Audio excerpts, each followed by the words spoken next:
Mr. President, the families of our dear hostages languishing in the dungeons of Gaza,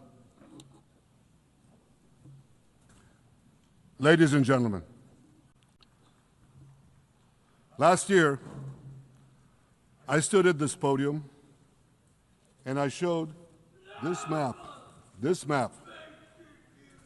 It shows the curse of Iran's terror axis. This axis threatened the peace of the entire world.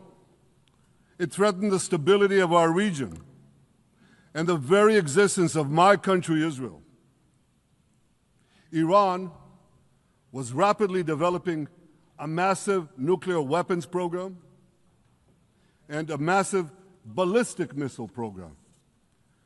These were meant not only to destroy Israel, they were meant also to threaten the United States and blackmail nations everywhere.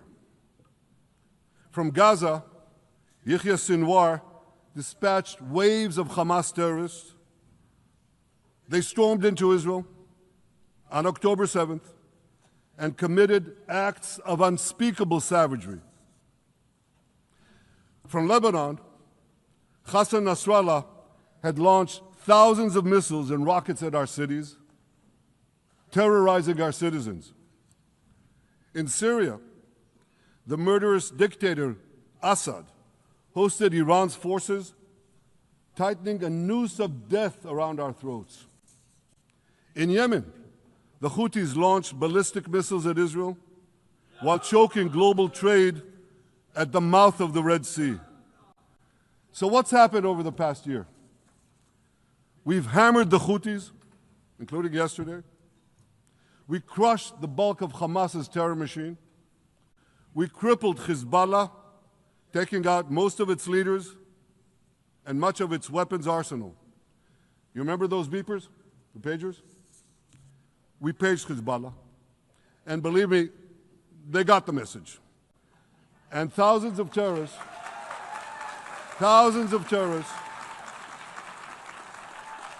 dropped to the ground. We destroyed Assad's armaments in Syria. We deterred Iran's Shiite militias in Iraq.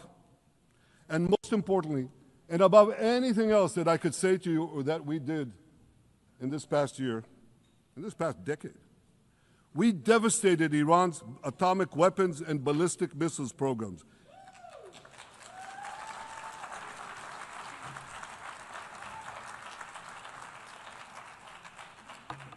So here's where things stand today. Half the Houthi leadership in Yemen, gone. Yahya Sinwar in Gaza, gone. Hassan Nasrallah in Lebanon, gone. The Assad regime in Syria, gone. Those militias in Iraq, well, they're still deterred. And their leaders, if they attack Israel, will also be gone. And for Iran's top military commanders and its top atomic bomb scientists, well, they're gone too.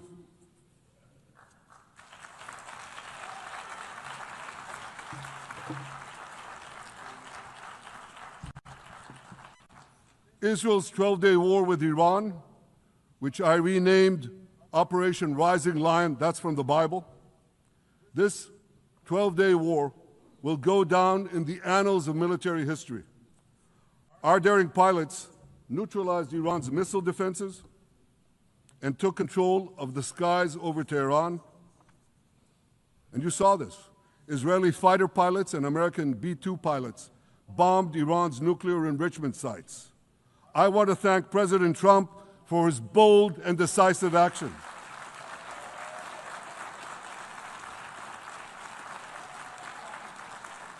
President Trump and I promised to prevent Iran from developing nuclear weapons, and we delivered on that promise.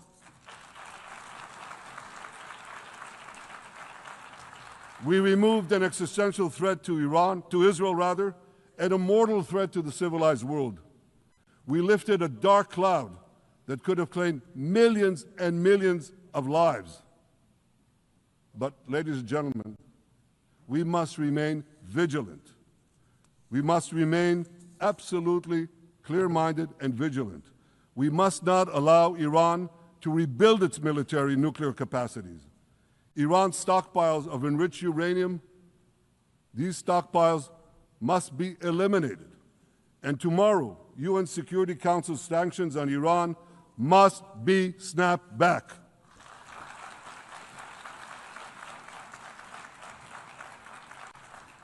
Thanks to the resolve of our people, the courage of our soldiers, and the bold decisions we took, Israel rebounded from its darkest day to deliver one of the most stunning military comebacks in history.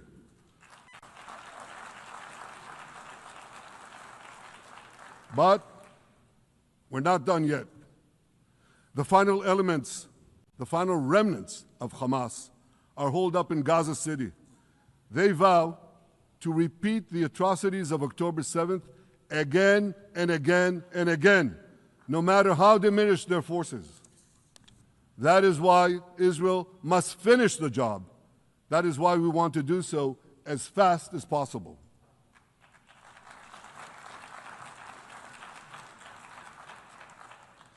Ladies and gentlemen, much of the world no longer remembers October 7th. But we remember. Israel remembers October 7th. On that day, well, I'll tell you, you can remember October 7th too. You see this large pin here? It's a QR code. What I ask you to do is hold up your phones, zoom in, and you too will see why we fight and why we must win. It's all in here. On October 7th, Hamas carried out the worst attack on Jews since the Holocaust.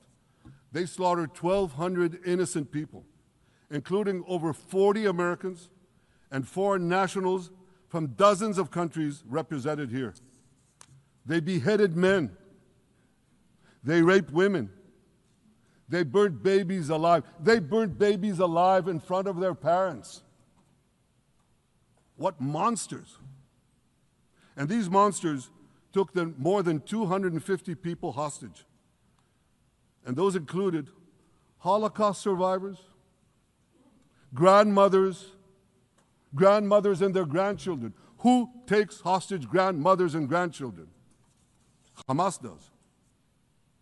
So far, we've brought home 207 of these hostages, but 48 still remain in the dungeons of Gaza. 20 of them are alive, starved, tortured, deprived of any daylight, deprived of humanity. These are the names of the 20 living hostages. Matan Angrest, Gali and Zerv Berman, brothers, Elkanah Buchbot, Rom Braslavsky, Nimrod Cohen, Ariel and David Cunyo, another pair of brothers, Guy Gilboa Dalal, Eviatar David. You saw the picture of Eviatar David, emaciated, forced to dig his own grave.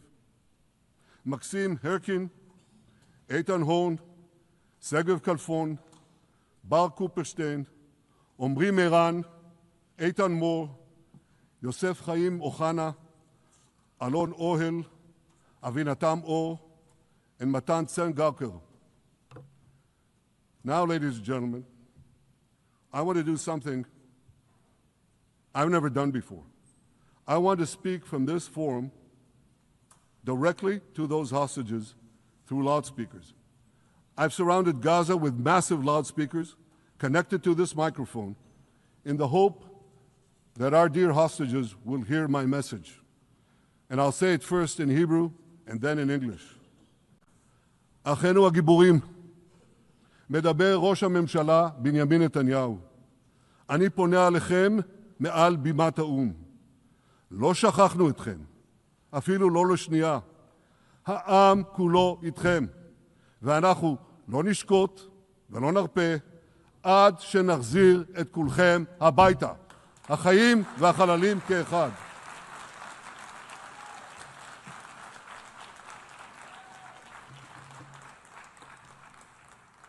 Our brave heroes. This is Prime Minister Netanyahu speaking to you live from the United Nations. We have not forgotten you, not even for a second. The people of Israel are with you. We will not falter and we will not rest until we bring all of you home.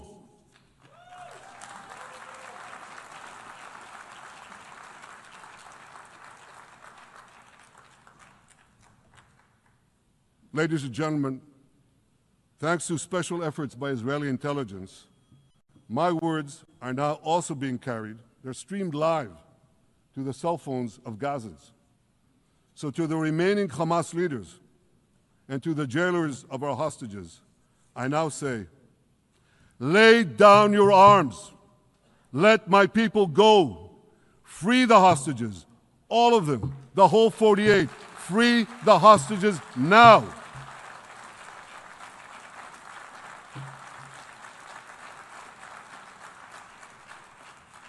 If you do, you will live. If you don't, Israel will hunt you down. Ladies and gentlemen, if Hamas agrees to our demands, the war could end right now. Gaza would be demilitarized, Israel would retain overriding security control, and a peaceful civilian authority would be established by Gazans and others committed to peace with Israel. And of course, you understand that the war in Gaza has affected every Israeli. But I'm sure there are people in New York or in London or in Melbourne and elsewhere who are probably thinking, what does all of this have to do with me? And the answer is everything. Because our enemies are your enemies. So let's do something else. So first at the UN, let's do a pop quiz. And raise your hand if you know the answer. Here's the first question. Who shouts death to America? Is it A, Iran, B, Hamas, C, Hezbollah, D, the Houthis, or E, all of the above? All of the above. Correct, all of the above. Second question. Who has murdered Americans and Europeans in cold blood? Is it A, Al-Qaeda, B, Hamas, C, Hezbollah, D, Iran, or E, all of the above? All of the above. Correct. Again. So here's the point I wanted to make. Our enemies hate all of us with equal venom. They want to drag the modern world back to the past, to a dark age of violence, fanaticism, and terror. I think many of you are already feeling in your own societies the radical Islamist surge. You know, I'm sure you do, you know deep down that Israel is fighting your fight. So I want to tell you a secret. Behind closed doors, many of the leaders who publicly condemn us privately thank us. They tell me how much they value Israel's superb intelligence services that have prevented time and again terrorist attacks in their capitals, time and again saving countless lives. General George Keegan, former head of U.S. Air Force intelligence, once said, if the United States had to gather on its own the intelligence that Israel gives us, we would have to establish 5 CIAs. 5 CIAs. This past June, when Israel struck Iran's nuclear facilities, German Chancellor Merz admitted the truth. He said, Israel is doing the dirty work for all of us. President Trump understands better than any other leader that Israel and America face a common threat. He showed the world that when Iran and its proxies murder Americans, take Americans hostage, shout death to America, burn American flags, and try to assassinate the President of the United States, not once, but twice. He showed them there is a price to pay for all that.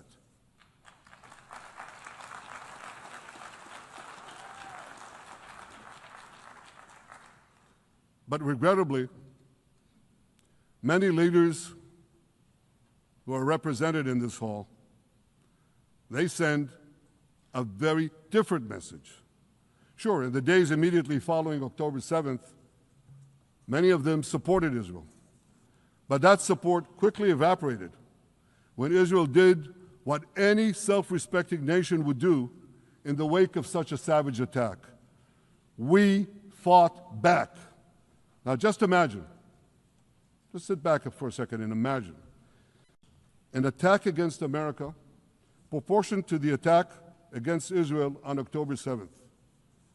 Imagine a regime, a terror regime, dispatching thousands of terrorists to invade the United States. They massacre 40,000 Americans. They take 10,000 Americans hostage. What do you think America would do? You think America would leave that regime standing? You don't think that. No way, not a chance. The United States would wipe out that terror regime and ensure that such savagery would never threaten America again. This is precisely what Israel is doing in Gaza. We're wiping out the terror regime of Hamas and ensuring that this savagery will never threaten Israel again. That's what we are doing. That's what any self-respecting government would do.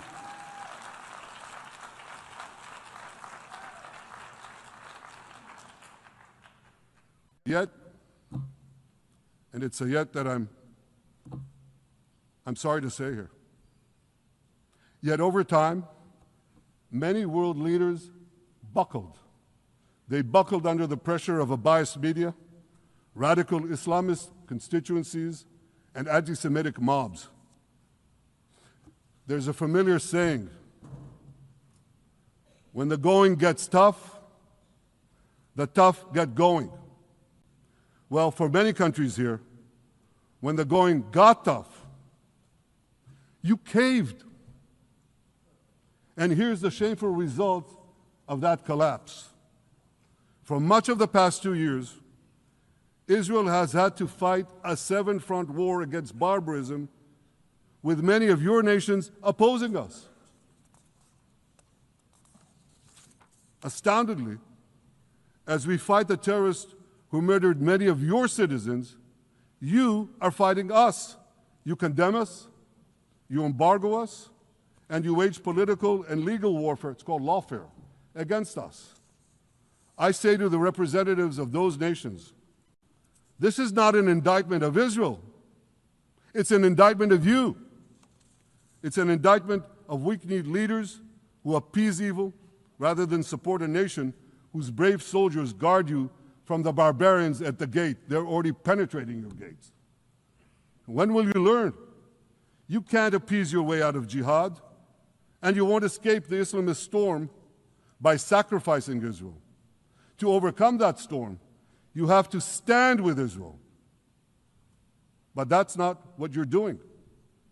As the prophets of Israel foretold in the Bible, you've turned good into evil and evil into good. Now I want to drill down on this. Take the false charge of genocide. Israel is accused of deliberately targeting civilians. Ladies and gentlemen, the opposite is true. The head of urban warfare studies, Colonel John Spencer, he's perhaps the world's greatest expert on urban warfare. And he says, Israel is applying more measures to minimize civilian casualties than any military in history. And because we're doing that, the ratio of non-combatant to combatant casualties is less than 2 to 1 in Gaza. That's an astoundingly low ratio, lower than NATO's wars in Afghanistan and Iraq, especially when you consider that Gaza is one of the most densely populated urban areas on Earth. It has hundreds of miles of terror tunnels underground, and it has countless terror towers above ground, and thousands of terrorists embedded in the tunnels and in these towers in civilian areas. If you want to see what measures Israel takes to avoid civilian casualties in this war, just look at what we're doing now in Gaza City, the last Hamas stronghold, one of the 2 last strongholds. For 3 weeks, Israel dropped millions of leaflets, sent millions of text messages, and made countless phone calls urging civilians to leave Gaza City before our military moves in. At the same time, Hamas implants itself in mosques, schools, hospitals, apartment buildings, and tries to force those civilians not to leave, to stay in harm's way. And it often threatens them at gunpoint if they try to do so. For Israel, every civilian casualty is a tragedy. For Hamas, it's a strategy.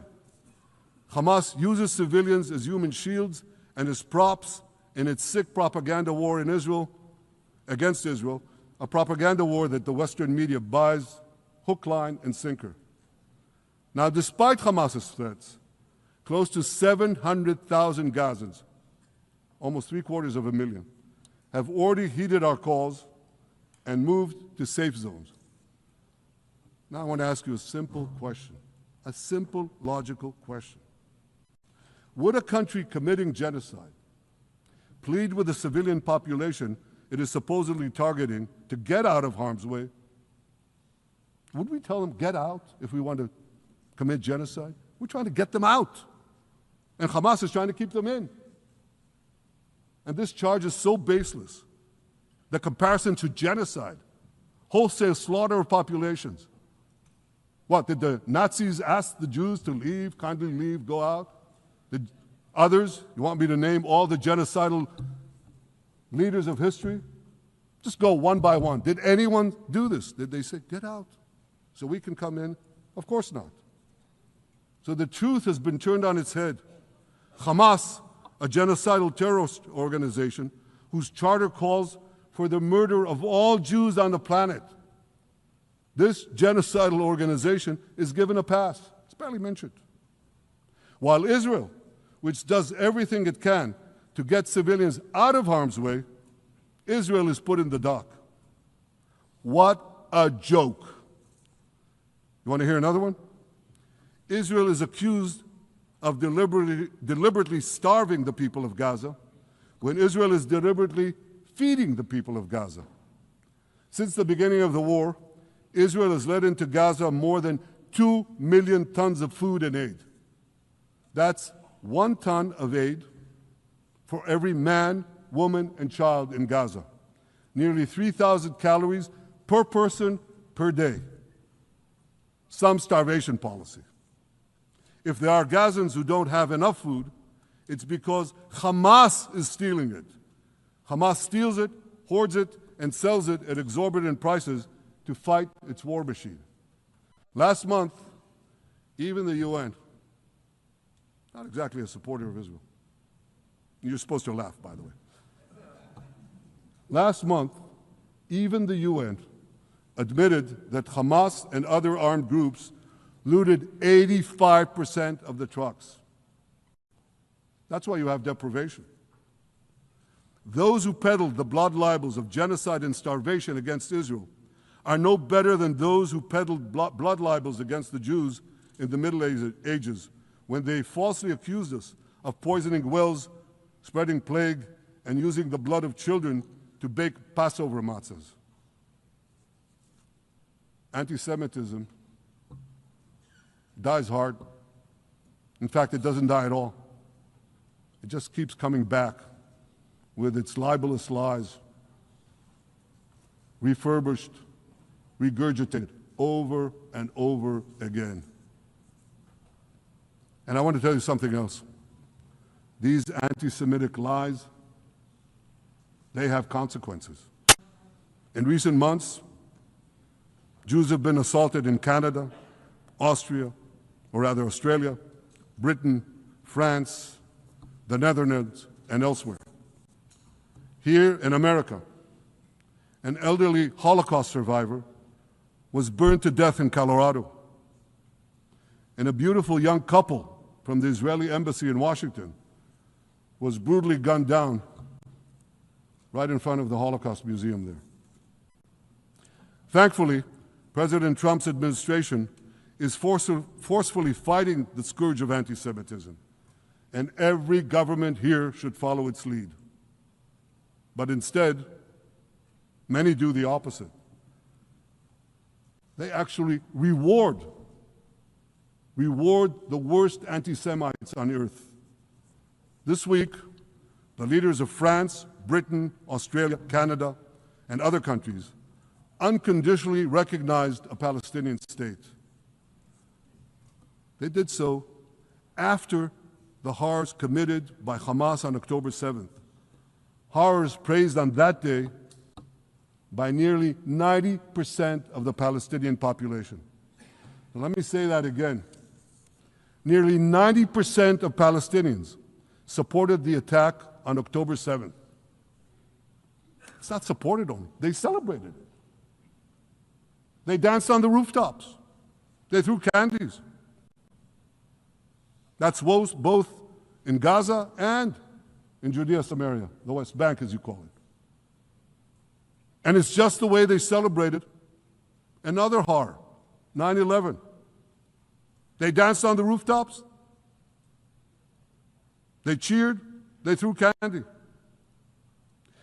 You know what message the leaders who recognize the Palestinian state this week sent to the Palestinians? It's a very clear message. Murdering Jews pays off. Well, I have a message for these leaders. When the most savage terrorists on earth are effusively praising your decision, you didn't do something right. You did something wrong, horribly wrong. Your disgraceful decision will encourage terrorism against Jews and against innocent people everywhere. It will be a mark of shame on all of you. But wait a minute, Mr. Prime Minister, they tell me. Wait a minute. We believe in a two-state solution where the Jewish state of Israel will live side by side in peace with the Palestinian state. There's only one problem with that. The Palestinians, they don't believe in this solution. They never have. They don't want a state next to Israel. They want a Palestinian state instead of Israel. And that's why every time they were offered a Palestinian state, but were required to end the conflict with Israel and recognize the Jewish state, every time, over the decades, they turned it down. And that is why every time they were given territory, they used it to attack us. In fact, they effectively had a Palestinian state in Gaza. So what did they do with that state? Peace? Coexistence? No.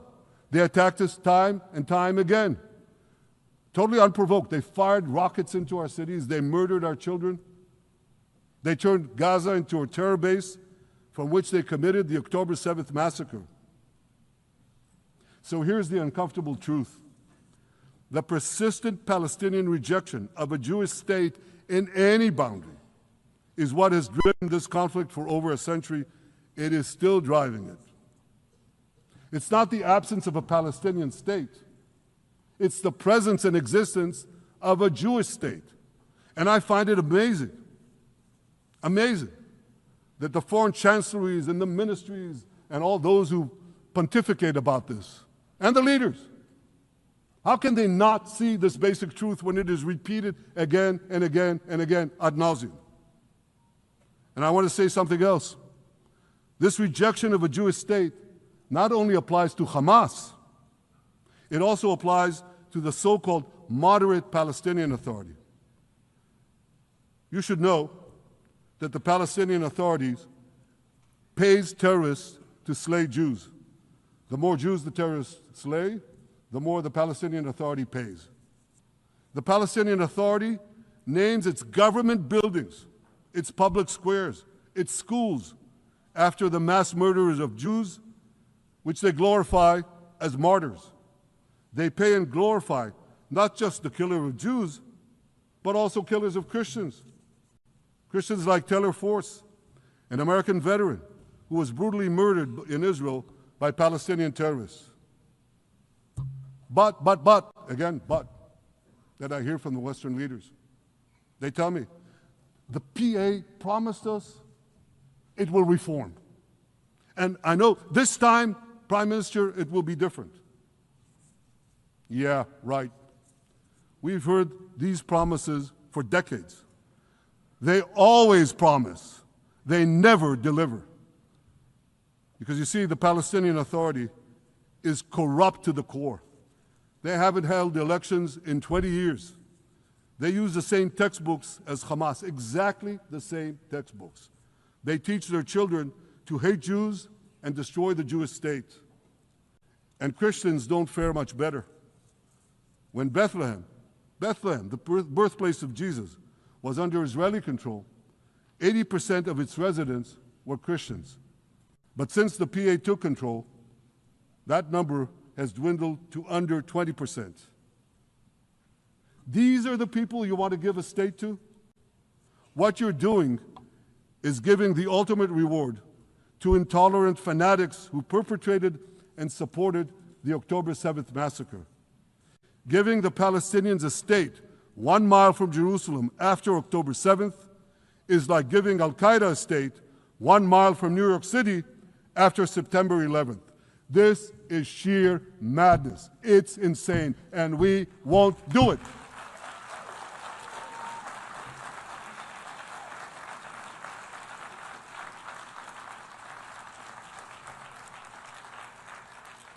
So here's another message to those Western leaders. Israel will not allow you to shove a terror state down our throats. We will not commit national suicide because you don't have the guts to face down a hostile media and anti-Semitic mobs demanding Israel's blood. And I want you to grasp something else, which is also distorted in the media. I say this not only in my name or the name of my government, but on behalf of all the people of Israel. Last year, there was a vote in the Knesset, our parliament, whether or not to oppose the imposition of a Palestinian state. You want to guess what the results were? Out of 120 members of our parliament, 99 voted against and only 9 supported. That's over 90%. It's not a fringe group. It's not the prime minister who himself is extreme or he's held hostage by extreme parties to his right. It's over 90% of Israelis. My opposition to a Palestinian state is not simply my policies or my government's policy. It's the policy of the state and people of the state of Israel.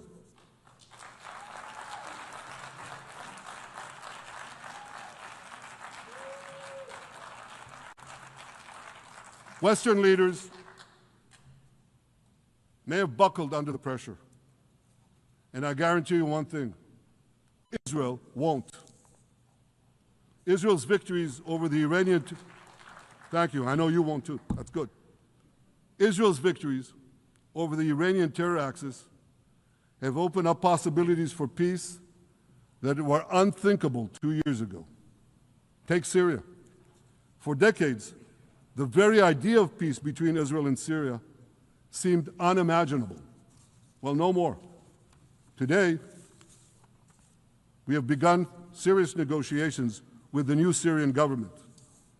I believe an agreement can be reached that respects Syria's sovereignty and protects both Israeli security and the security of the minorities in the region, including the Druze minority. From the founding of Israel, Jews and Druze have been brothers in arms. We have fought together, we've bled together, we built our lives together.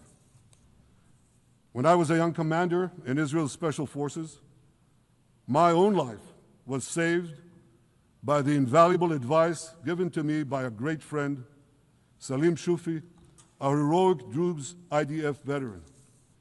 And that's why I couldn't sit idly by, nor could Israel sit idly by, while the Druze were being slaughtered by jihadists. And I instructed our forces to stop the massacre, which they promptly did. Peace between Israel and Lebanon is possible as well. I call on the Lebanese government to also begin direct negotiations with Israel. I commend it for its declared aim to disarm Hezbollah. But we need more than words. If Lebanon takes genuine and sustained action to disarm Hezbollah, I'm sure we can achieve a sustainable peace. Of course, until that happens, we will take whatever action we need to defend ourselves and to maintain the conditions of the ceasefire which was established in Lebanon. Our goal is not merely to monitor Hezbollah's actions, but to prevent them from violating the ceasefire and attacking us at any time. But I'm sure that if the Lebanese government persists in its goal of disarming Hezbollah, peace will come very speedily and very readily. Victory over Hezbollah has made peace possible with our two Arab neighbors in the north. Victory over Hamas will make peace possible with nations throughout the Arab and Muslim world. Our victory would lead to a dramatic extension and expansion of the historic Abraham Accords, which President Trump brokered between Arab leaders and myself 5 years ago. And I took note, as I'm sure you did too, of the encouraging words spoken here by the President of Indonesia. This is the country with the largest Muslim population of all nations. And it's also a sign of what could come. Forward-looking Arabs and Muslim leaders know that cooperating with Israel will provide them with groundbreaking Israeli technologies, including in medicine and science, in agriculture and water, in defense and AI, and so many other fields. I believe that in the coming years, the Middle East will look dramatically different. Many of those who wage war on Israel today will be gone tomorrow. Brave peacemakers will take their place. And nowhere will this be more true than in Iran. The long-suffering Iranian people will regain their freedom. They will make Iran great again. And our two ancient peoples,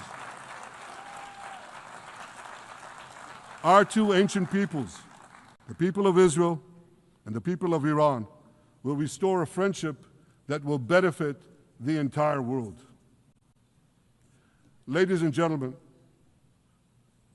the horrors that happened on one dark day, October 7th, those horrors happened countless times during the centuries of my people's exiles among the nations. Jewish blood was cheap. Jews were killed with impunity. We had to beg others to defend us. The rise of Israel did not mean that the attempts to destroy us would end. It meant that we could fight back against those attempts. And that is exactly what Israel has done since October 7th. Our sons and daughters fought like lions. Our brave soldiers donned their uniforms and rushed into battle. They were armed with the dreams of the 100 generations of Jews who came before them. The dream of living as a free people in the land of Israel, our beloved homeland for more than 3,000 years. The dreams of living in our own independent state. The dream of having an army to defend ourselves. And the dream of being a light unto the nations, a beacon of progress, ingenuity, innovation, for the benefit of all humanity.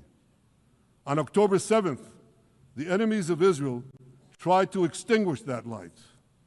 2 years later, the resolve of Israel and the strength of Israel burned brighter than ever. With God's help, that strength and that resolve would lead us to a speedy victory and to a brilliant future of prosperity and peace. Thank you very much.